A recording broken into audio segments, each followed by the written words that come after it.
The Fellowship of the Ring, Chapter 1, A Long-Expected Party, Continued. This is only a small selection of the assembled presents. Bilbo's residence had got rather cluttered up with things in the course of his long life. It was a tendency of hobbit holes to get cluttered up, for which the custom of giving so many birthday presents was largely responsible. Not, of course, that the birthday presents were always new. There were one or two old mathams of forgotten uses that had circulated all round the district, but Bilbo had usually given new presents and kept those that he received. The old hole was now being cleared a little. Every one of the various parting gifts had labels written out personally by Bilbo, and several had some point or some joke.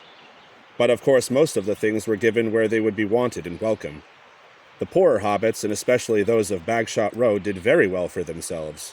Old Gaffer Gamgee got 2 sacks of potatoes, a new spade, a woolen waistcoat, and a bottle of ointment for creaking joints. Old Rory Brandybuck, in return for much hospitality, got 12 bottles of the old Wynyards, a strong red wine from the South Farthing, and now quite mature, as it had been laid down by Bilbo's father. Rory quite forgave Bilbo, and voted him a capital fellow after the first bottle.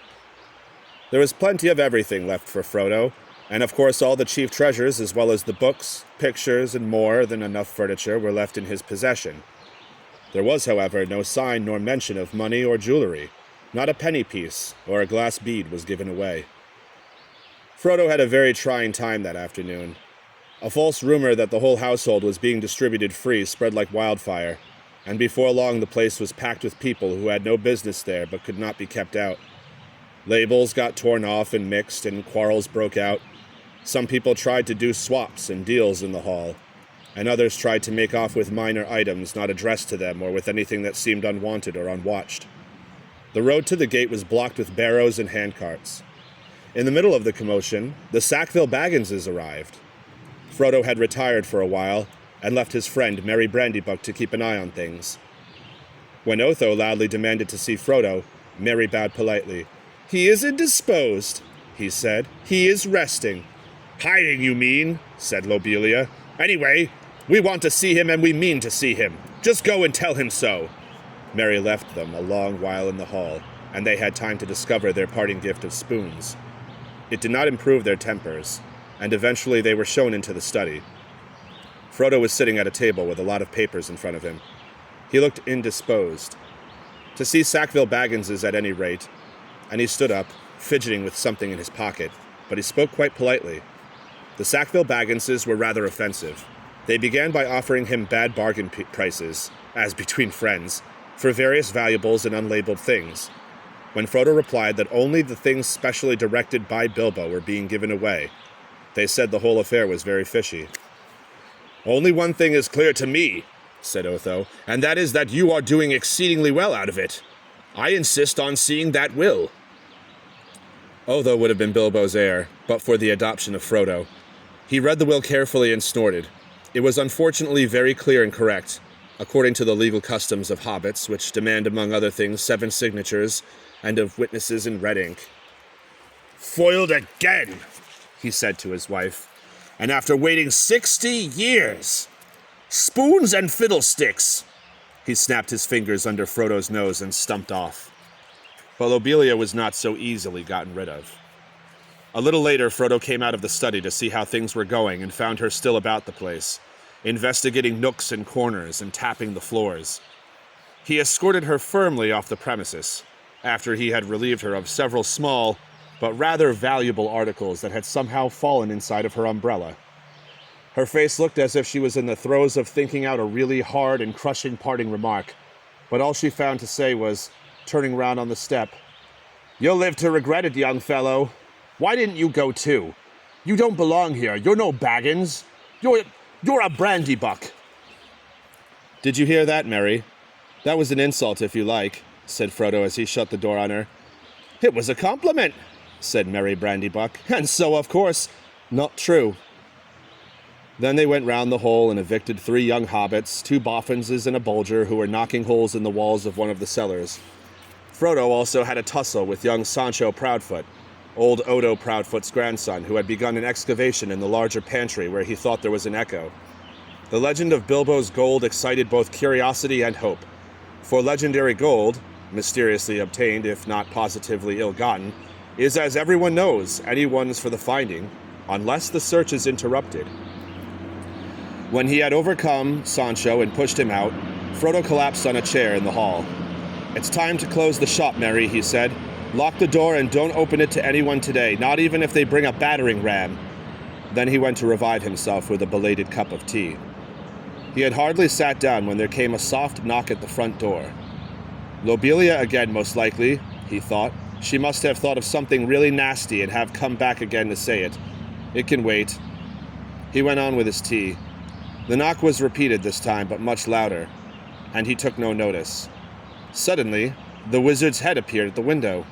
"If you don't let me in, Frodo, I shall blow your door right down your hole and out through the hill," he said. "My dear Gandalf, half a minute," cried Frodo, running out of the room to the door. Come in. I thought it was Lobelia." "Then I forgive you. But I saw her some time ago driving a pony trap towards Bywater with a face that would have curdled new milk." "She had already nearly curdled me.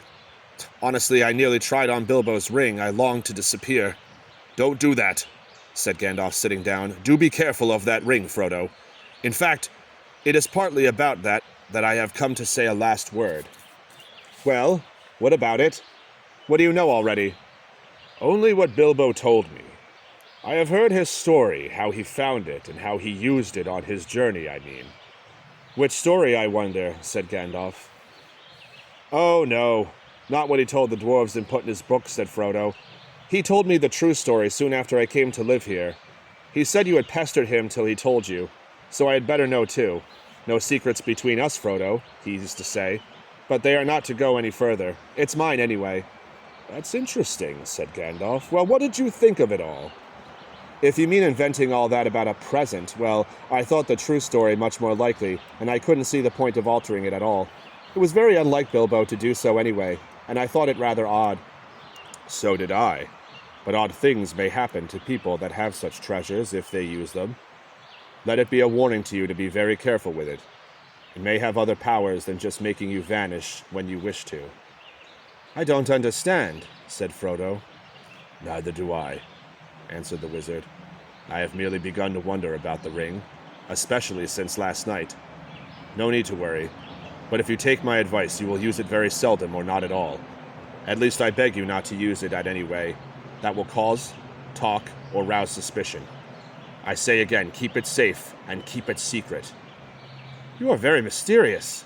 What are you afraid of?" "I am not certain, so I will say no more. I may be able to tell you something when I come back. I am going off at once, so this is goodbye for the present." He got up. "At once?" cried Frodo. "Why, I thought you were staying on for at least a week. I was looking forward to your help." "I didn't mean to, but I've had to change my mind. I may be away for a good while, but I'll come and see you again as soon as I can.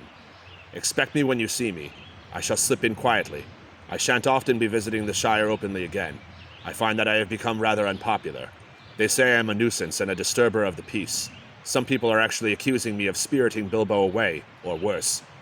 If you want to know, there is supposed to be a plot between you and me to get hold of his wealth."